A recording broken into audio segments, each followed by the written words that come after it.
राधा वल्लभ शेरवंश महाराज जी। महाराज जी, काल और मूल प्रकृति क्या है, उसका स्वभाव, गुण एवं क्रिया क्या है?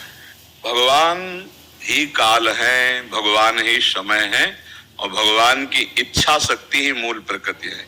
एकोहम बहुश्यामा, भगवान की इच्छा शक्ति मूल प्रकृति है, जिससे अनंत ब्रह्मांडों का विस्तार एक पलक झपकते हो जाता है।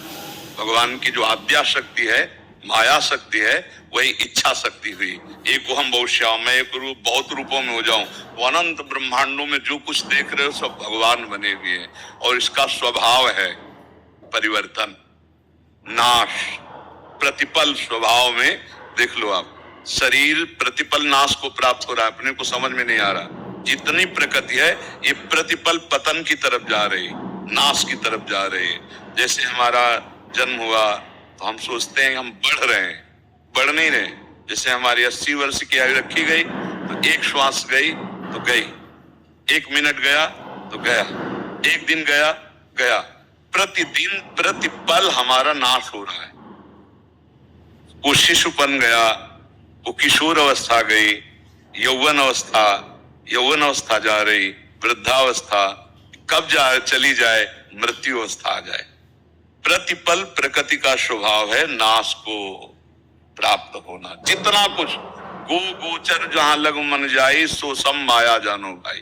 जहां तक मन जाए, जहां तक दृष्टि जाए, जहां तक इंद्रियां जाए, सब माया है।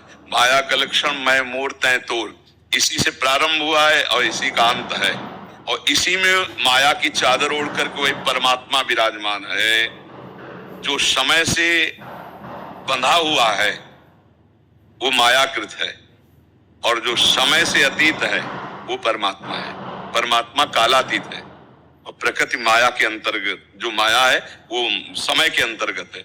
समय के अंतर्गत नष्ट हो जाएगा ये शरीर, जो आज दिखाई दे रहा है वो नष्ट हो जाएगा। एक समय था यहाँ खंडेर था, कूड़ा करकट पड़ता था, एक समय आया ये बना, एक समय फिर खंडेर हो जाएगा।